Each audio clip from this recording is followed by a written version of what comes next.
l'homme qui est né deux fois. Nous parlons de Nicodème.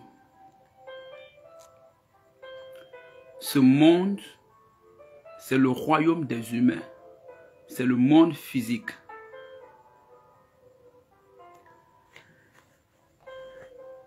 Dieu est venu étendre le royaume du ciel sur la terre. C'est ce royaume qu'on appelle le royaume de Dieu. Donc sur la terre, il y a deux royaumes. Il y a le royaume des humains et il y a le royaume de Dieu qui est étendu sur la terre. Donc, tous ceux qui sont nés d'une femme sont naturellement membres du royaume des hommes. Pour que tu sois membre du royaume des hommes, tu dois naître d'une femme. Il faut qu'un homme et une femme viennent ensemble et qu'ils t'accouchent pour que tu sois membre de ce royaume du monde. Mais ce n'est pas la même chose pour le royaume de Dieu. Pour le royaume de Dieu, si vous voulez être membre du royaume de Dieu, vous devez aussi naître dans le royaume de Dieu. Il faut que Jésus-Christ de Nazareth vous accouche dans le royaume de Dieu pour que vous soyez appelés membres citoyens du royaume de Dieu. Donc dans ce monde, il n'y a pas qu'un seul royaume. Il y a deux royaumes. Nous avons le roi. Il était un religieux. Donc, Jésus lui a demandé que s'il devait entrer au paradis, aller au ciel, il devait aussi naître dans le royaume de Dieu. Donc, Nicodème est né non seulement dans le royaume du monde, mais aussi il est né dans le royaume de Dieu. Donc, il est né deux fois. Chaque être humain sur la terre doit naître deux fois. Vous devez naître dans ce monde au travers de votre papa, votre maman. Ça, c'est le royaume du monde.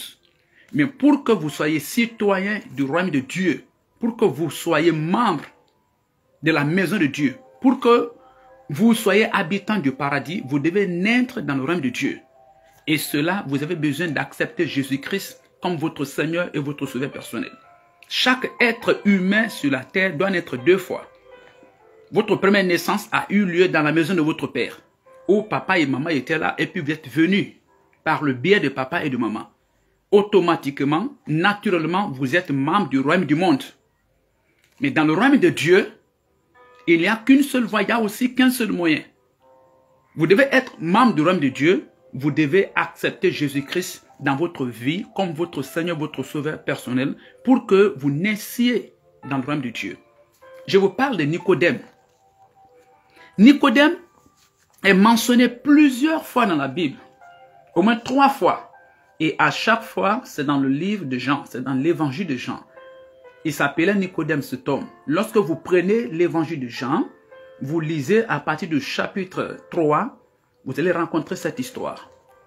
Donc, pour la première fois dont il est mentionné, il est parlé de Nicodème dans la Bible, c'est lorsque il a décidé d'aller rencontrer le Seigneur Jésus-Christ pour lui poser une certaine question.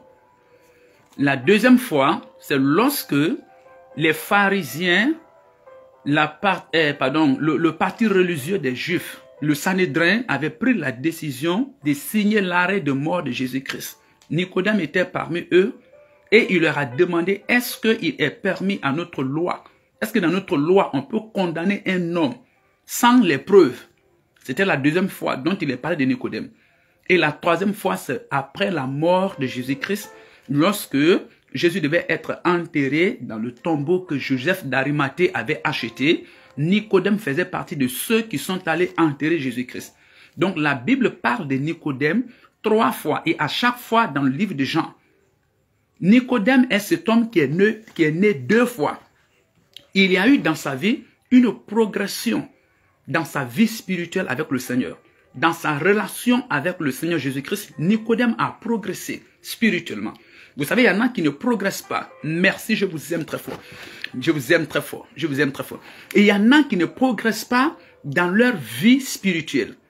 Dans leur rencontre avec le Seigneur, ils ne progressent pas, ils n'évoluent pas, ils n'avancent pas. Mais Nicodème, lorsque Nicodème a entendu Jésus-Christ, lorsque Nicodème a visité Jésus-Christ, Nicodème a évolué, il a avancé, il a progressé dans sa relation avec le Seigneur Jésus-Christ. C'est pourquoi je vous parle de l'histoire de Nicodème. Parce que c'est un homme qui a rencontré Jésus-Christ. Il n'était pas le seul. Je vous ai parlé de Judas Iscariote qui a rencontré Jésus-Christ. 3 ans et demi de ministère, mais cela n'a rien changé dans la vie de Judas Iscariote. Parce qu'il n'a pas voulu croître dans sa relation avec le Seigneur. Et il a raté le ciel. Après Judas Iscariote, nous avons vu Pilate. Pilate cherchait à voir Jésus-Christ. Et il a rencontré Jésus-Christ. Il a échangé avec Jésus-Christ. Mais Pilate était un peureux. Pilate était un peureux. Il avait peur de la foule. Il s'est dit que si jamais je relâche Jésus-Christ, cette foule va me renoncer et je ne peux plus être gouverneur, roi ici en Jérusalem. Eh bien, ce qu'il avait peur, c'est ce qui lui était arrivé. Ce qu'il avait peur, c'est ce qui lui était arrivé. Il a livré Jésus-Christ. Il a refusé d'être avec Jésus-Christ. Jésus a été crucifié. Mais 70 ans après, Pilate a été rejeté. Il a été refoulé. Il a été chassé totalement. Il y a eu le trouble, la guerre entre lui et César. Il ne voulait pas cela. Entre lui et l'empereur, il ne voulait pas cela. Donc, maintenant, après Pilate, il y a aussi Hérode. Hérode aussi qui a rencontré Jésus-Christ. Il cherchait partout. D'ailleurs, Hérode était le roi de Galilée. Il était le gouverneur de Galilée. Et Jésus-Christ était de Galilée. Jésus-Christ avait grandi à Nazareth. Et Nazareth est une contrée de la Galilée. Donc, Hérode aussi cherchait à voir Jésus-Christ. Et il a vu Jésus-Christ. Mais il a méprisé Jésus-Christ. Parce qu'il préférait sa royauté, il voulait sa royauté, il ne voulait pas, il voulait pas perdre sa royauté à cause de Jésus-Christ. Il a refusé de croire en Jésus-Christ. Il a raté le ciel. Mais Nicodème était un pharisien, c'était un religieux. Alors que tous les autres religieux cherchaient à tuer Jésus-Christ, à détruire Jésus-Christ, Nicodème s'est caché la nuit pour venir voir Jésus-Christ et lui poser la question. Alléluia. Nicodème, je vais vous parler de Nicodème. Nicodème, qui est Nicodème? Il était un membre du Sanhédrin.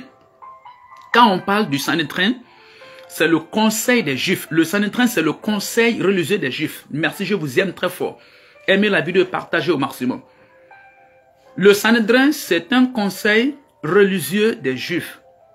Et ce conseil religieux était composé de 71 membres. Ça veut dire que si tu faisais partie du Sanhédrin, tu n'étais pas n'importe qui dans la nation juive en Israël. Tu n'étais pas n'importe qui. C'était des personnes honorées, des personnes respectées. Composé de 71 membres. Il y avait d'abord premièrement le souverain sacrificateur. Après le souverain sacrificateur, il y avait 24 principaux sacrificateurs. Merci bien-aimé. Merci bien-aimé. Il y avait 24 principaux sacrificateurs. Après ces 24, il y avait 24 laïcs qui représentaient les anciens. Après, il y avait 22 scribes, des gens qui étaient des spécialistes dans la loi de Dieu. Quand je parle de la loi ici, je parle de l'Ancien Testament. Eux, ils pouvaient lire et écrire et interpréter l'Ancien Testament au peuple. Donc, ils étaient au nombre de 71. Et Nicodème, dont je vous parle ici, Nicodème faisait partie des 71. Ça veut dire que Nicodème avait une position d'honneur. Et c'est cela qu'on appelle pharisiens. Les pharisiens là, merci, je vous aime très fort. Les pharisiens là, qui faisaient partie de ce parti religieux, de ce conseil de la nation juive, les pharisiens étaient considérés comme un autre parti religieux très strict. Très strict. Qu'est-ce qu'ils faisaient? Eux, ils lisaient la Bible. Si je peux me le permettre. Ils lisaient la loi, c'est-à-dire l'Ancien Testament. Ils mémorisaient la loi. Ils fouillaient les Écritures. Ils pratiquaient les Écritures. Merci, je vous aime très fort. Et ils jeûnaient 2 fois par semaine. Les pharisiens, ils jeûnaient 2 fois par semaine. Et même ces pharisiens payaient la dîme à Dieu. Hein? La dîme, c'est la 10e partie de votre revenu. C'est-à-dire que quand vous avez 10 000, 1000 francs, c'est la dîme. Lorsque vous avez 100 000, 10 000, c'est la dîme. Quand vous avez 1 million, 100 000, c'est la dîme. Ces pharisiens-là payaient la dîme de tout ce qui rentrait dans leurs mains. Et Nicodème faisait partie de ces pharisiens. Donc, c'est pour vous dire que Nicodème n'était pas n'importe qui. Alléluia. Il n'était pas n'importe qui. C'était un homme respecté, je vous aime très fort. C'était un homme respecté. Merci mon fils. Merci mon fils. Le Seigneur bénisse. Nicodème était un homme respecté en Israël. Il n'était pas n'importe qui. C'était un pharisien qui faisait partie du parti le plus respecté en Israël. C'était une grande personne, un vieux avec ses longues barbes, un religieux qui lit la Bible, qui récite les versets, et ils aimaient faire des longues prières devant les gens pour impressionner le monde. Nicodème faisait partie de ces gens-là. Je peux dire que c'était les prêtres, c'était des pasteurs de leur temps, c'est eux qui faisaient prier les gens, c'est eux qui acceptaient les offrandes, les sacrifices, c'est eux qui étaient devant, qui dirigeaient le peuple. Mais quelque chose s'est passé. Nicodème s'est intéressé à Jésus-Christ à titre professionnel. Il s'est intéressé à Jésus. Quand il a vu Jésus-Christ, ce jeune Galiléen qui a fait qui a fait son entrée triomphale à Jérusalem, et tout le monde en parlait. Quand Jésus est rentré à Jérusalem, tout le monde en parlait. Ce jeune homme qui fait des miracles merveilleux et puissants. Et ils étaient des religieux, des pharisiens, tout et tout, mais ils ne faisaient pas ces choses comme ça. Donc il était étonné. Les genres d'enseignements que Jésus donnait, Nicodème entendait ces enseignements. Les enseignements qu'il donnait, les miracles qu'il faisait, Nicodème était touché, il était surpris. Alors il est rentré dans le temple, il a renversé les tables des marchands que Nicodème et son groupe avaient toléré pendant longtemps. Les marchands que Jésus a renversés là. Les marchands que Jésus a cherchés du temple. Ils étaient là longtemps. Nicodème et son groupe, ces pharisiens, les voyaient et ils les toléraient. Ils les laissaient dans la maison et cela continuait de vendre dans la maison de Dieu. Ils continuaient d'échanger, de faire toutes sortes de comportements. Ils avaient toléré cela. Mais Jésus, ce jeune-là, est rentré en Jérusalem. Il est allé dans le temple. Il n'a pas toléré cela. Il a renversé les tables. Il a cherché les marchands. Il a commencé à les fouetter tout et tout.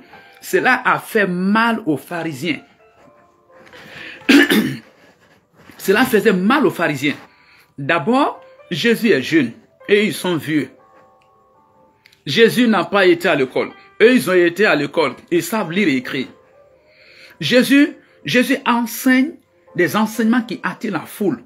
Donc, ils perdent leurs membres. Ils sont jaloux de tout cela. Jésus fait des miracles merveilleux.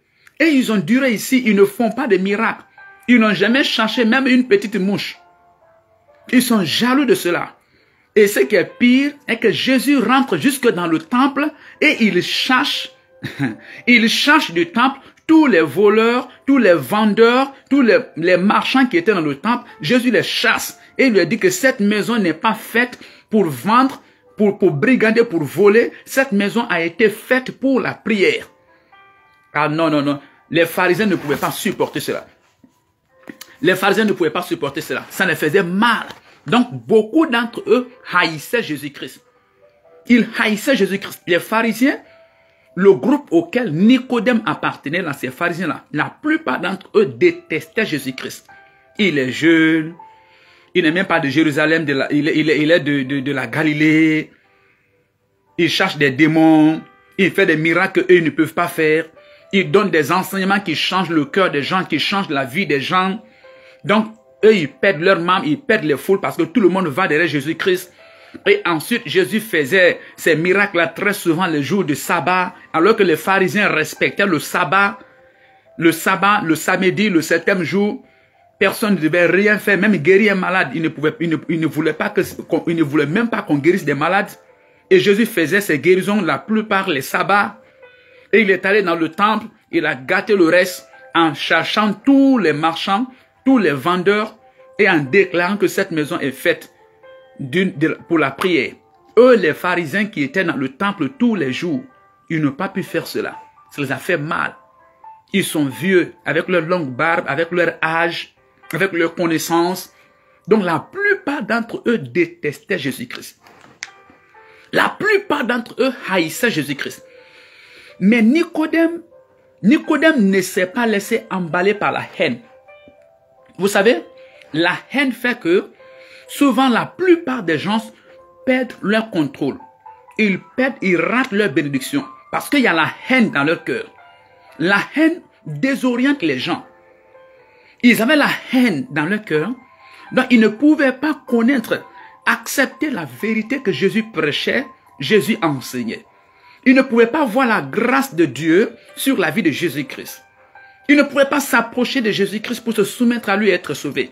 Parce que la haine de Jésus était déjà dans leur cœur.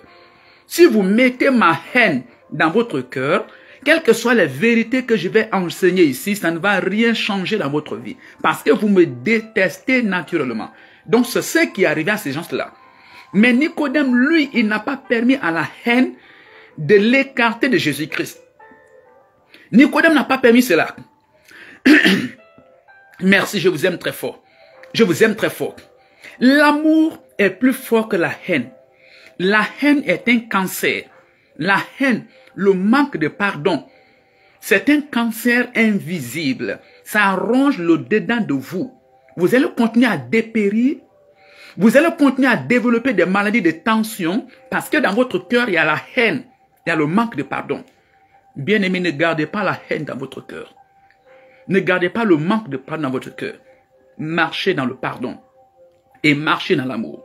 Et vous serez guéris et vous avancerez et vous évoluerez dans votre vie au nom de Jésus-Christ. Voyez les haineux et ceux qui sont remplis de manque de pardon. Ils sont malades et ils meurent vite. Ils ratent les occasions. Ils sont embrouillés dans la vie.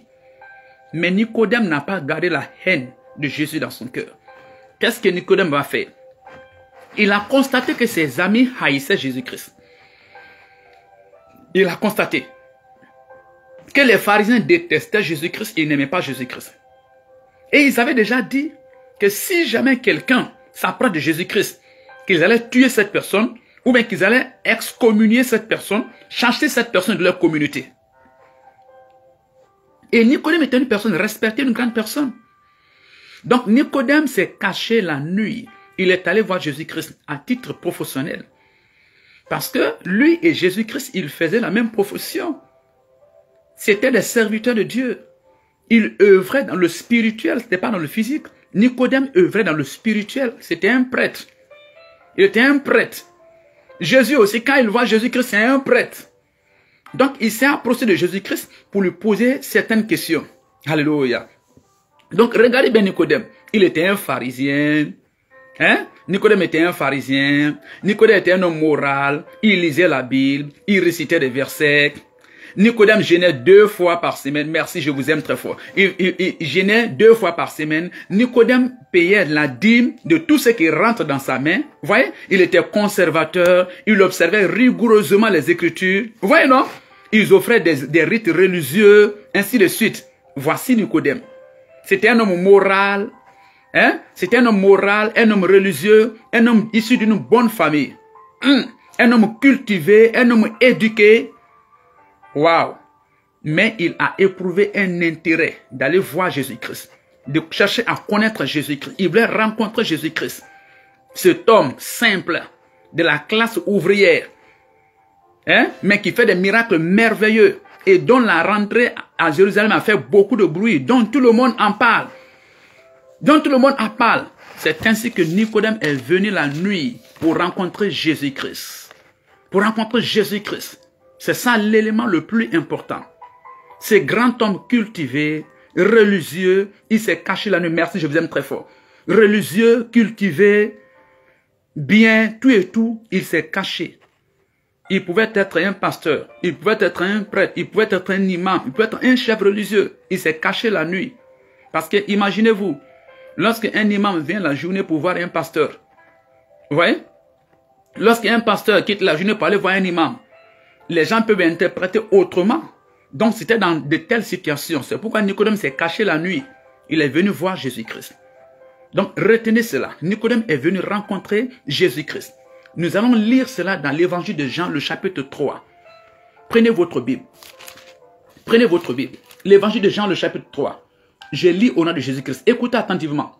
Mais il y eut un homme d'entre les pharisiens nommé Nicodème, un chef des Juifs, qui vint lui auprès de Jésus de nuit et lui dit, Rabbi, nous savons que tu es un docteur venu de Dieu, car personne ne peut faire ces miracles que tu fais si Dieu n'est avec lui. Verset 3. Jésus lui répondit, en vérité, je te le dis, si un homme n'est né de nouveau, il ne peut voir le royaume de Dieu. Je reprends, verset 3. Jésus lui répondit, en vérité, je te le dis, si un homme n'est né de nouveau, il ne peut voir le royaume de Dieu. Verset 4, Nicodème lui dit, comment un homme peut-il naître quand il est vieux? Peut-il rentrer dans le sein de sa mère et naître? Jésus lui répondit, en vérité, je te le dis, si un homme n'est né d'eau et d'esprit, si un homme n'est né d'eau et d'esprit, il ne peut entrer dans le royaume de Dieu. Si un homme n'est né de nouveau, il ne peut pas rentrer dans le royaume de Dieu. Si un homme n'est né d'eau et d'esprit, il ne peut pas rentrer dans le royaume de Dieu. Verset 6. Ce qui est né de la chair est chair, et ce qui est né de l'esprit est esprit. Ne t'étonne pas que je t'ai dit, il faut que vous naissiez de nouveau. Makaradozotosh.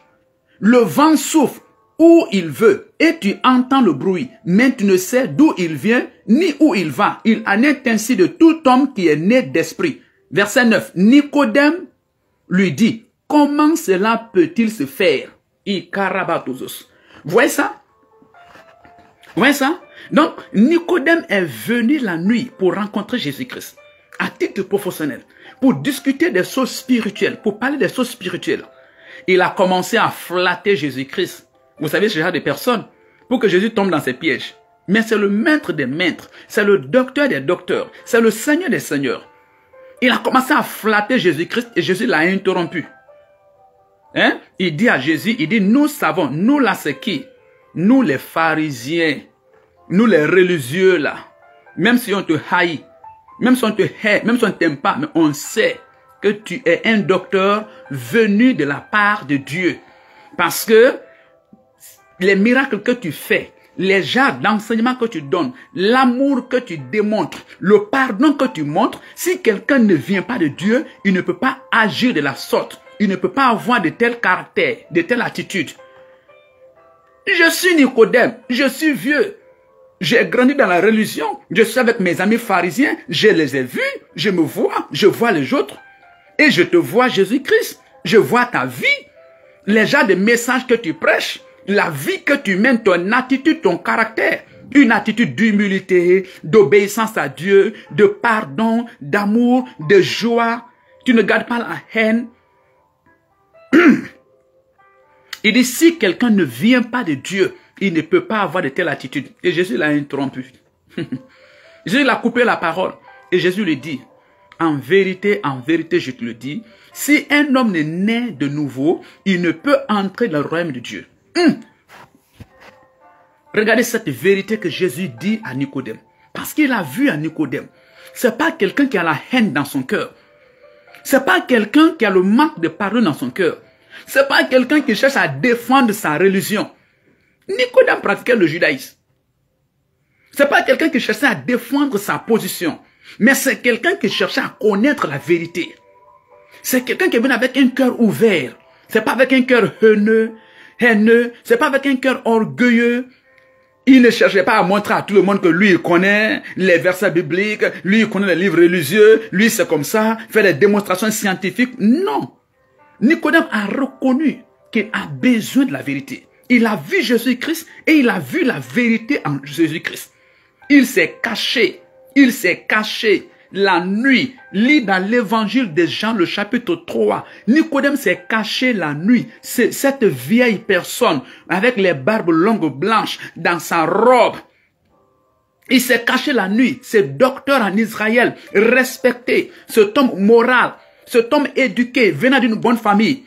Il a vu que ça ne suffit pas. Il a besoin de Jésus-Christ. Il s'est caché la nuit. Il est allé voir Jésus-Christ. Qu'est-ce que vous attendez, mon frère? Qu'est-ce que vous attendez, ma soeur? Venez voir Jésus-Christ. Allez-y voir Jésus-Christ. Prenez la Bible. Jésus est dedans. Lisez l'évangile de Jean. Lisez les 4 évangiles. Trouvez Jésus-Christ. Trouvez Jésus-Christ. Ne vous limitez pas seulement à ce que les gens vous ont raconté, à ce que les gens vous disent. Faites comme Nicodème. Ces gens-là sont remplis de haine et de jalousie. Ils sont remplis de haine et de jalousie. Ils défendent la religion, même s'ils voient que c'est faux. Ils défendent leur position, même s'ils voient que c'est faux. Nicodème s'est caché la nuit. Cachez-vous. Cachez-vous. Prenez votre téléphone. Téléchargez la Bible dedans. Téléchargez la Bible dedans. Derrière votre boutique, dans votre chambre. C'est votre téléphone. Dans votre voiture, dans un couloir. Lisez un à un. L'évangile de Matthieu, Marc, Luc, Jean. Lisez l'histoire de Jésus-Christ. Étudiez l'histoire de Jésus-Christ. Jésus est bon. Il est bon pour vous. Il est bon pour moi. Nicodème était un religieux. Il ne se mettait pas à défendre sa religion comme ses amis le faisaient. Il ne se mettait pas à défendre sa position. Il cherchait vraiment la vérité parce qu'il ne voulait pas mourir et aller en enfer. Il s'est caché la nuit. Il est venu voir Jésus-Christ. Cachez-vous. Prenez votre Bible. Lisez la Bible avec un cœur ouvert. Pas avec un cœur de haine. Pas avec un cœur de vengeance. Pas avec un cœur de discussion. Pas avec un cœur de débat. Mais avec un cœur pur et clair. Un cœur humble. Un cœur repenti. Un cœur qui cherche à connaître la vérité. Voici comment Nicodème s'est approché de Jésus-Christ. Likez la vidéo et partagez au maximum. Je vous aime très fort. Likez la vidéo et partagez au maximum. Et comme Jésus a vu que le cœur de Nicodème était droit, c'est pas un cœur qui garde la haine, la jalousie, la vengeance, le manque de pardon. Mais c'est un cœur qui cherche la vérité. C'est pourquoi Jésus lui a montré la vérité. Il lui a dit, écoute, même si tu es un religieux, même si tu lis la Bible, même si tu récites les versets bibliques, si tu n'es pas né de nouveau, tu vas mourir et aller en enfer.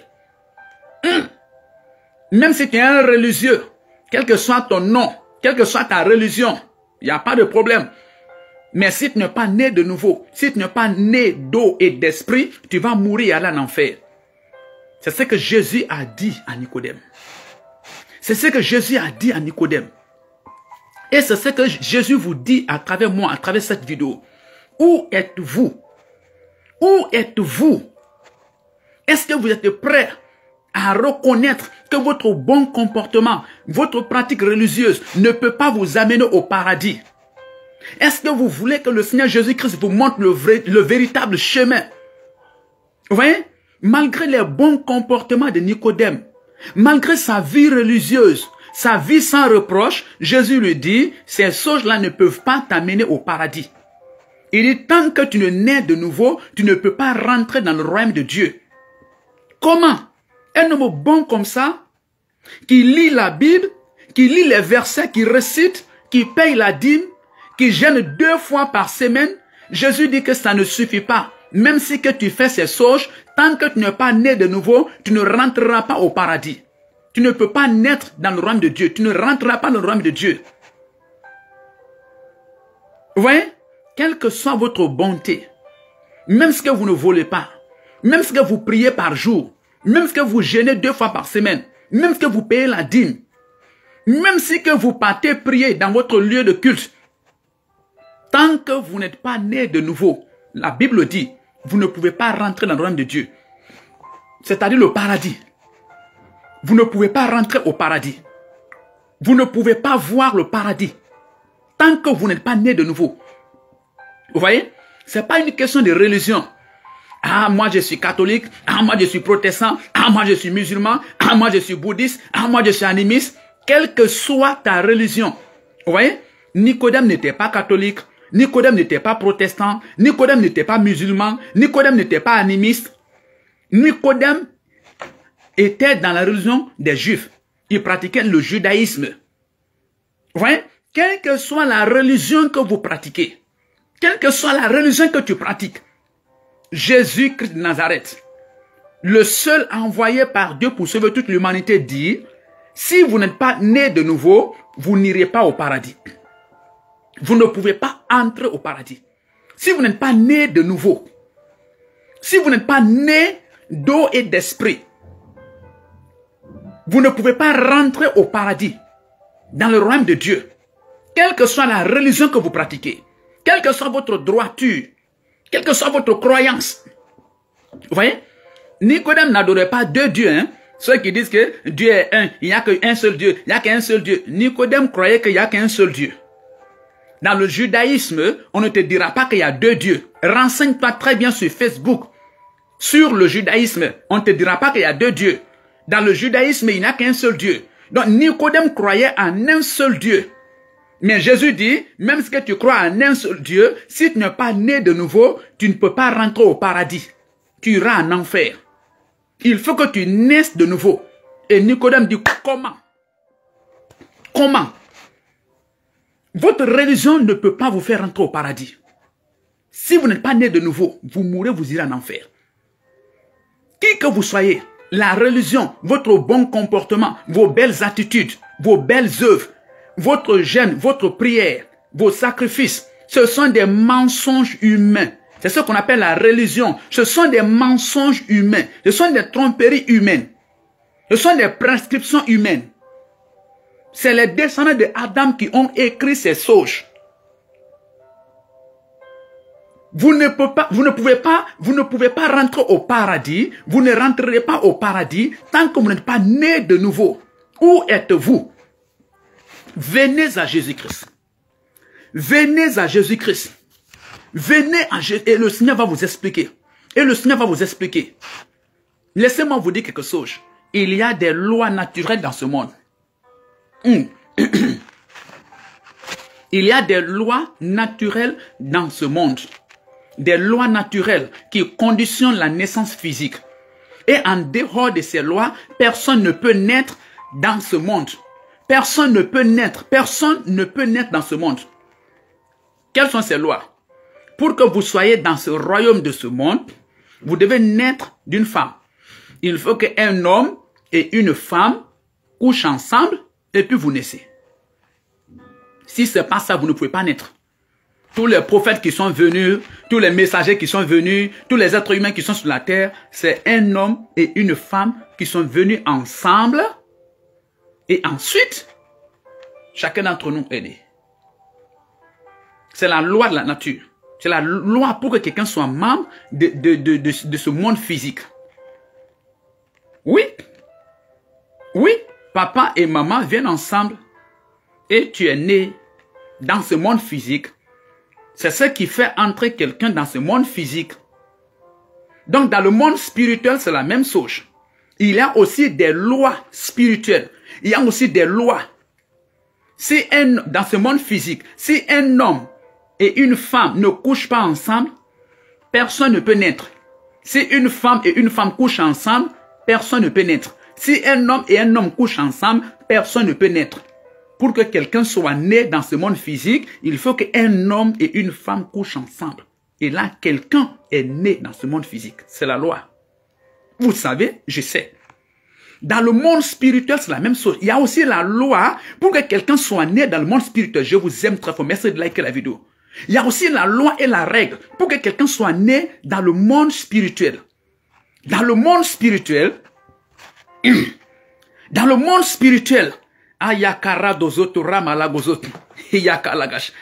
que quelqu'un soit né, il y a aussi des lois. Vous voyez, la naissance physique est différente de la naissance spirituelle. Les deux sont différentes entièrement.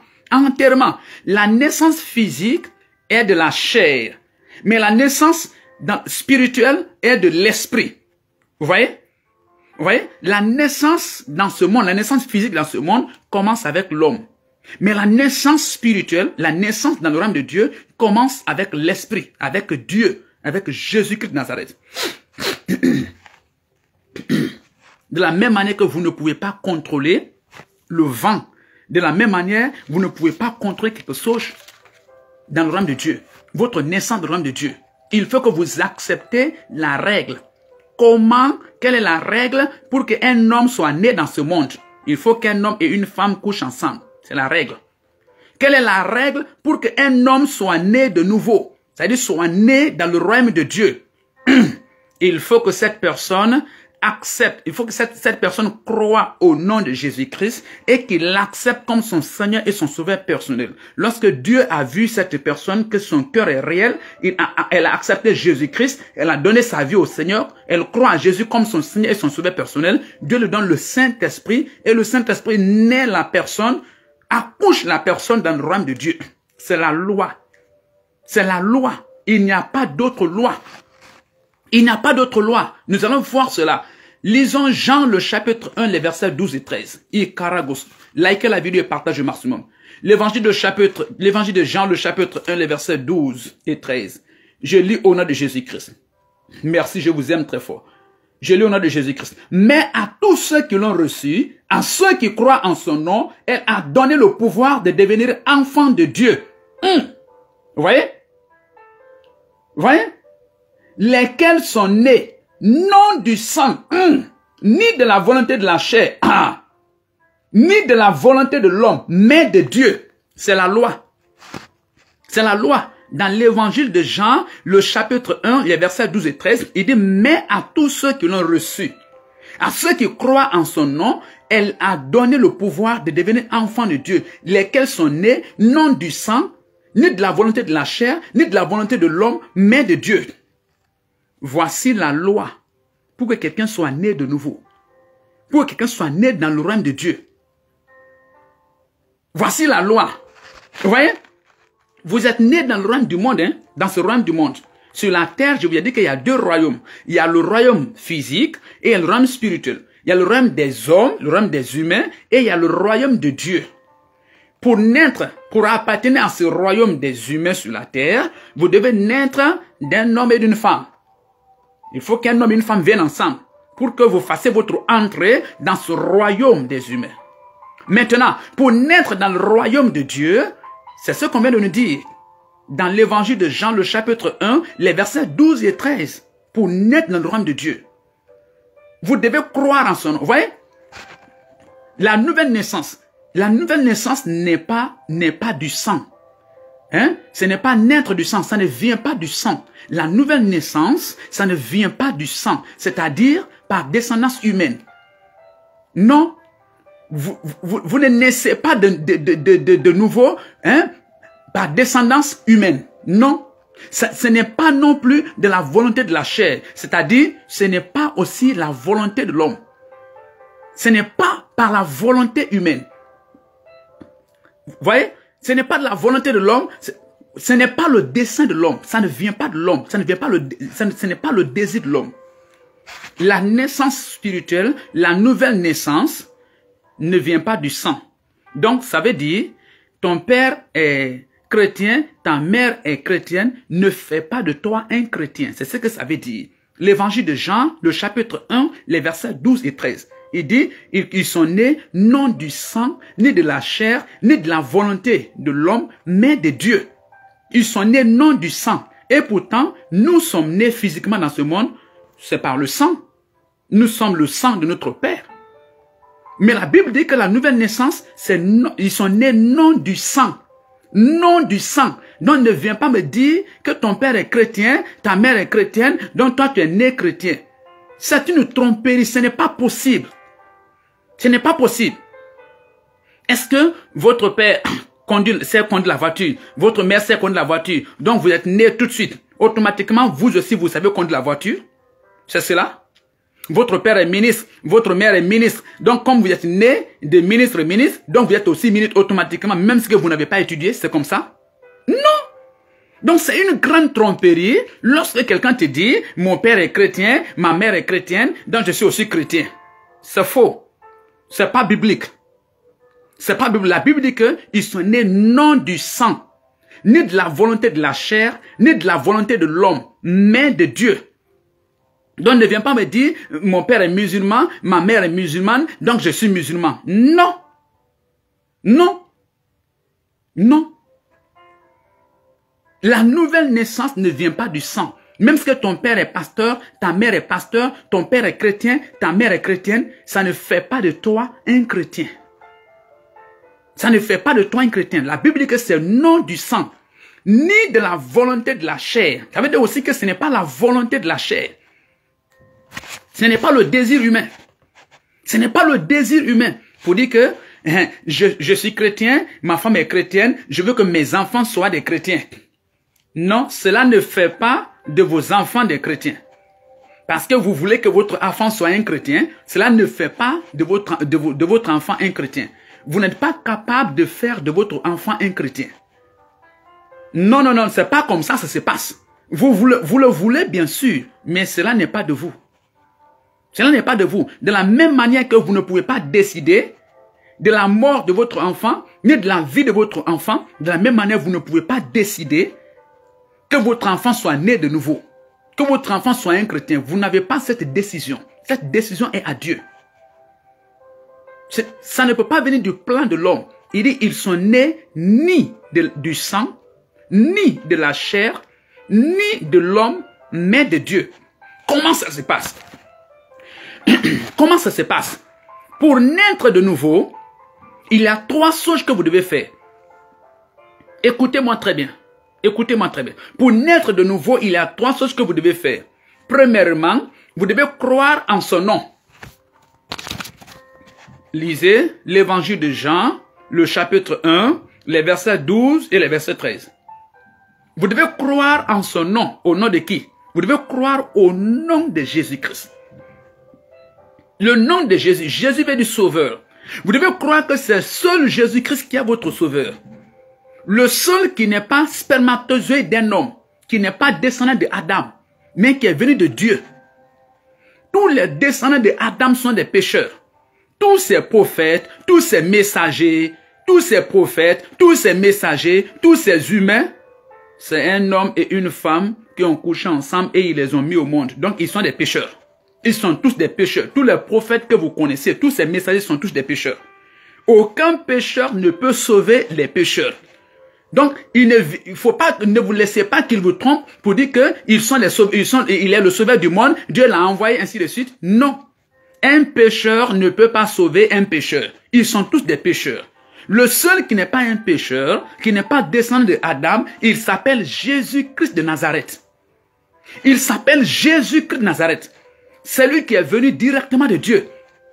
Lui, dans son cas, un homme et une femme n'ont pas couché ensemble pour qu'ils soient nés. Non. C'est l'Esprit de Dieu qui est venu sur la Vierge Marie. Et Jésus a été conçu dans son ventre. Et il est né. Il est venu directement de Dieu. Il n'est pas spermatozoïde d'un homme. Donc, entre lui, qui n'est pas pécheur, et ceux qui sont des pécheurs, qui sauve? Qui sauve? N'est-ce pas Jésus-Christ? Et le nom Jésus veut dire sauveur. Jésus veut dire sauveur. Donc, il dit, il faut que vous devez d'abord croire en son nom. Vous devez croire qu'il est le sauveur. Pas le sauveur des Juifs seulement. Le sauveur de toute l'humanité. Le sauveur de toute l'humanité. Le seul qui est sans péché. Le seul qui est sans péché. Il n'est pas seulement le seul qui est sans péché parmi les Juifs. Il est le seul sans péché parmi tous les êtres humains. Parmi tous les êtres humains, il est le seul qui est sans péché. Il n'est pas seulement le seul sans péché parmi les Juifs. Non. Il est le seul sans péché comparativement à tous les êtres humains. Les prophètes, les messagers, Jésus est le seul qui est sans péché. Donc, vous devez croire premièrement dans votre vie que Jésus est vraiment le seul sauveur du monde. Il est votre sauveur. Vous devez croire en cela.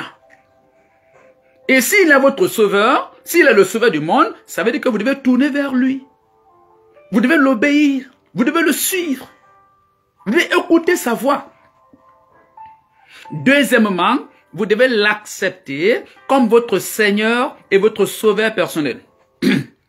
Deuxièmement, premièrement, croire en son nom, c'est-à-dire croire qu'il est le Sauveur du monde. Deuxièmement, vous devez l'accepter dans votre vie. Vous devez l'inviter dans votre vie, l'accepter pour qu'il soit le Seigneur, le Sauveur de votre vie. Ça veut dire que vous devez accepter que Jésus contrôle tous les aspects de votre vie, tous les domaines de votre vie. Il y en a qui affirment qu'ils sont des chrétiens, ils sont nés de nouveau parce qu'on les a baptisés. Naître de nouveau, ça ne veut pas dire qu'on t'a baptisé. Hein? Tu es baptisé, ça ne veut pas dire que tu es né de nouveau. On est né de nouveau avant d'être baptisé. Très malheureusement, on baptise des gens parfois qui ne sont même pas nés de nouveau. Naître de nouveau, c'est croire que Jésus-Christ est le seul sauveur du monde. Il est ton sauveur. Deuxièmement, c'est l'accepter dans ta vie comme ton Seigneur et ton sauveur personnel. Ça veut dire quoi? Ça veut dire que tu n'adores plus aucun autre Dieu si ce n'est pas Jésus-Christ. Ça veut dire que tu ne pries plus au nom de quelqu'un si ce n'est pas au nom de Jésus-Christ. Dans l'évangile de Jean, le chapitre 12, il est écrit que nous devons prier en son nom. Tu ne pries plus, le chapitre 14, pardon, Jean 14, 13 et 14, c'est en son nom que nous devons prier. Acte 4, 12, Acte le chapitre 4, le verset 12, c'est en son nom que nous devons prier. Ça veut dire que tu ne pries plus au nom de quelqu'un d'autre. Tu pries au nom de Jésus-Christ. Tu ne pries pas quelqu'un d'autre, tu pries Jésus-Christ. Tu sers Jésus-Christ, tu te soumets à Jésus-Christ. Tu commences à penser comme Jésus, tu commences à parler comme Jésus, tu commences à réagir comme Jésus. Tu laisses Jésus contrôler tous les aspects de ta vie.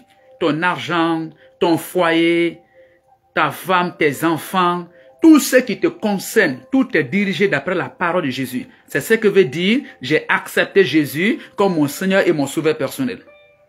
Il y en a qui disent qu'ils ont accepté Jésus comme leur Seigneur et leur Sauveur personnel, mais ils font leur vie comme ils veulent, pas comme Jésus veut.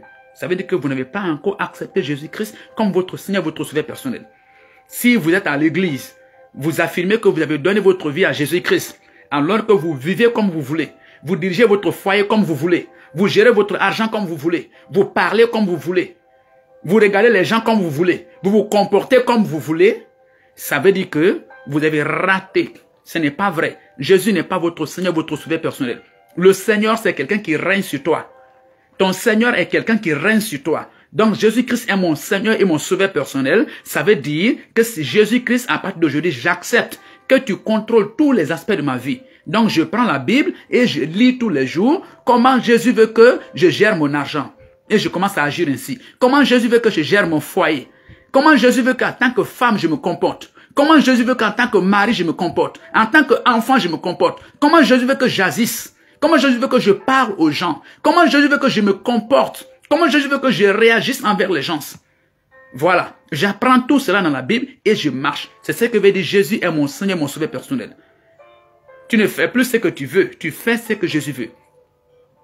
Donc, c'est ce que vous devez faire. Vous, c'est votre rôle. C'est ça votre devoir. De votre côté, vous devez croire en son nom, qu'il est le Sauveur. Vous devez l'accepter dans votre vie comme votre Seigneur et votre Sauveur personnel. Et la troisième chose, ça c'est le rôle de Dieu. Ça, ce n'est pas votre rôle. Lorsque c'est sincère, votre cœur, Dieu voit parce que Dieu, lui, il traite avec le cœur. Il ne traite pas avec ce que tu dis dans la tête ou bien ce que tu parles dans la bouche. Dieu voit ton cœur. Si réellement tu crois que Jésus est le Sauveur, Dieu voit ça dans ton cœur. Si c'est faux, il voit aussi. Si réellement tu as accepté Jésus-Christ dans ta vie comme ton Seigneur et ton Sauveur personnel, Dieu voit ça dans ton cœur. S'il trouve que c'est vrai, ces deux-là, c'est validé, il valide. Personne ne peut tromper Dieu. Il valide ça et il te donne le Saint-Esprit. Le Saint-Esprit vient dans ta vie et il t'accouche dans le royaume de Dieu. Le Saint-Esprit ne peut pas venir dans ta vie tant que tu n'as pas cru au nom de Jésus-Christ. Tant que tu n'as pas accepté Jésus dans ta vie comme ton Seigneur et ton Sauveur personnel. Or, si le Saint-Esprit ne vient pas dans ta vie, c'est comme la femme qui n'a pas reçu de spermatozoïdes. Elle ne peut pas accoucher un enfant. C'est comme la femme qui n'a pas reçu de spermatozoïdes. Elle ne peut pas accoucher un enfant. Donc, vous ne pouvez pas naître dans le royaume de Dieu si vous n'acceptez pas Jésus-Christ dans votre vie comme votre Seigneur, votre Sauveur personnel. Si vous ne croyez pas que c'est Jésus-Christ qui est le Sauveur. Mais dès lors que vous avez écouté ces messages, ces enseignements, vous avez lu l'histoire de Jésus-Christ et vous-même vous sentez, oui, je crois, Jésus-Christ est le Sauveur de ce monde. Il est venu, il est mort à la croix pour le pardon des péchés de l'humanité. Je crois en cela, il est le seul Sauveur du monde. Cela vient de votre cœur, pas de votre tête. De votre cœur, oui, je l'invite, je veux qu'il vienne dans mon cœur, dans ma vie. Je veux l'accepter comme mon Seigneur, mon Sauveur personnel. Je veux me conduire le reste de ma vie d'après la volonté de Jésus, d'après la parole de Jésus. Et si cela est vrai, le Père vous donne le Saint-Esprit. Dieu vous donne le Saint-Esprit. Il est invisible. On dit esprit. Un esprit n'est pas visible. Il rentre dans votre esprit. Il vous accouche dans le royaume de Dieu. Et vous êtes un enfant de Dieu. Vous êtes né de nouveau. Je prie pour vous. En écoutant ces messages, que le Seigneur touche votre cœur. Et que vous croyez au nom de Jésus-Christ. Je prie qu'en écoutant ces messages, Que le Seigneur touche votre cœur et que vous acceptez Jésus dans votre vie comme votre Seigneur et votre Sauveur personnel. Croyez-vous au nom de Jésus-Christ?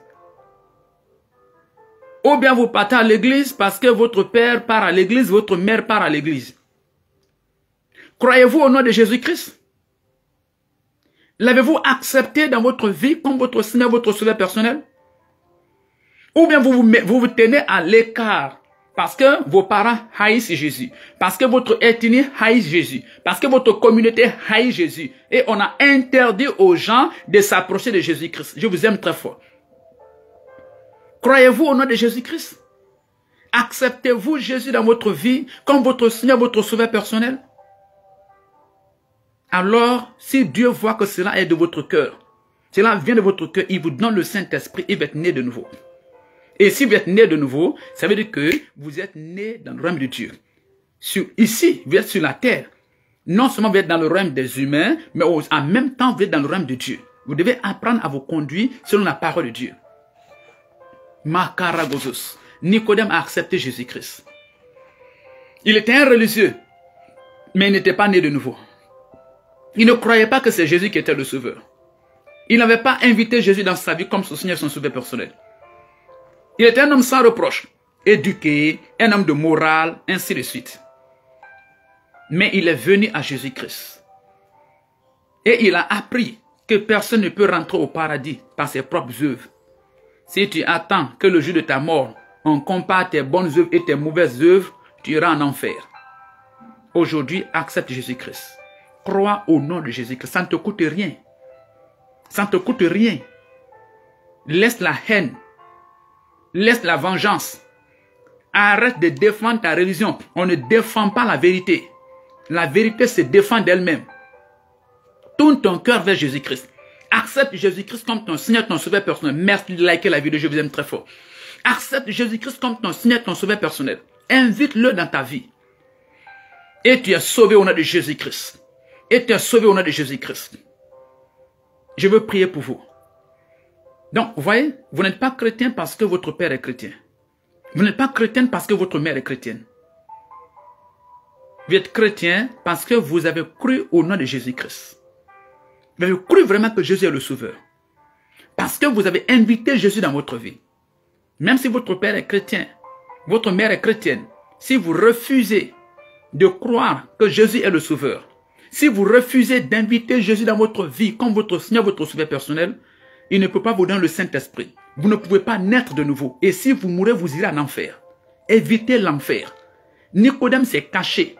Il était dans une autre religion. Il pratiquait le judaïsme. Tous ses amis haïssaient Jésus-Christ. Personne ne voulait venir à Jésus-Christ. Mais il s'est caché la nuit. Il est venu voir Jésus-Christ. Il a donné sa vie à Jésus-Christ.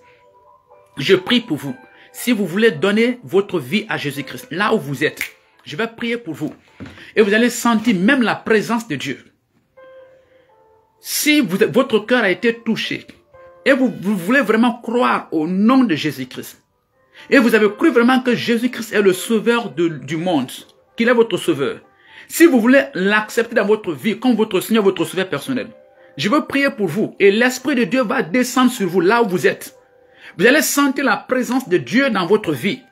Et quelque chose va se passer dans votre vie. Parce que ce n'est pas du mensonge. Dis après moi, Seigneur Jésus, merci. J'ai entendu parler de toi par le biais de ton serviteur.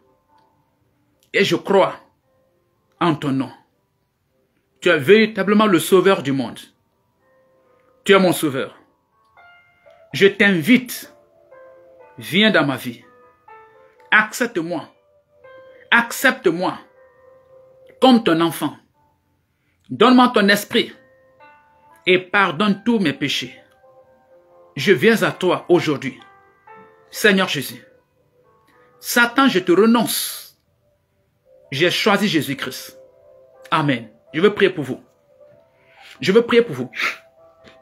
Fermez les yeux et posez votre main sur votre cœur. Je vais prier pour vous.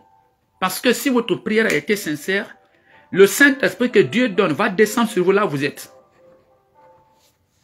Fermez les yeux et posez votre main droite sur votre cœur. Et je vais prier pour vous. Le Père va vous donner le Saint-Esprit. L'Esprit de Dieu va descendre sur vous. Seigneur, je prie pour ton enfant qui a cru en ton nom et qui t'a accepté comme son Seigneur, son sauveur personnel. Partout où il se trouve, pardonne ses péchés passés, présents et futurs. Accepte-le comme ton enfant et donne-lui ton esprit. Satan, je te chasse de sa vie. Je te renonce à partir d'aujourd'hui. Il appartient à Jésus. Père, donne-lui ton esprit maintenant. Donne-lui ton esprit maintenant. Donne-lui ton esprit maintenant. Partout où il se trouve. Partout où il se trouve. Fais descendre ton esprit sur lui maintenant. Saint des saints. Donne-lui ton esprit. Afin qu'il naisse dans ton royaume. Afin qu'elle naisse dans ton royaume. Visite-le maintenant. Partout où il se trouve. Partout où elle se trouve. Je brise les liens de famille, les liens de la religion, les liens des coutumes et des mauvaises habitudes, les liens démoniaques, je les brise. Et je relâche l'esprit de Jésus-Christ sur toi. Partout où tu es assis, reçois l'esprit de Jésus-Christ. Reçois l'esprit de Jésus-Christ. Si tu étais malade, je prie pour toi au nom de Jésus-Christ. Tu es guéri maintenant. Dis seulement Amen. Quel que soit le problème que tu traversais, au nom puissant de Jésus-Christ, j'ordonne les anges de Dieu et je suspends ce problème. Je déclare que tu es libre au nom de Jésus-Christ. Tu es libéré de ce souci, de ce problème au nom puissant de Jésus. Dis seulement Amen. Merci Jésus. Merci Jésus. Je relâche la gloire de Dieu sur ta vie. Je relâche la grâce de Dieu sur ta vie. Partout où tu es, partout où tu m'entends maintenant. L'onction de Dieu te touche et te libère. Au nom puissant de Jésus-Christ que j'ai prié. Amen. Félicitations. Vous êtes maintenant né de nouveau. Vous êtes un enfant de Dieu. Vous appartenez au royaume de Dieu. Vous êtes né de nouveau. Vous avez cru au nom de Jésus-Christ. Vous l'avez accepté dans votre vie comme votre Seigneur, votre sauveur personnel. Bien que vous soyez dans le royaume du monde, vous appartenez au royaume de Dieu. Donc vous devez apprendre à marcher selon les principes du royaume de Dieu. Dans un royaume, ce qui est dans la tête du roi doit être dans la tête de tout le peuple. C'est pourquoi vous avez besoin de lire la Bible. Commencez par lire le Nouveau Testament. Lisez l'histoire de Jésus, la vie de Jésus et la vie chrétienne. Et le Seigneur va vous bénir. Le Saint-Esprit va vous bénir. Il va transformer votre vie. Au nom de Jésus-Christ. Amen.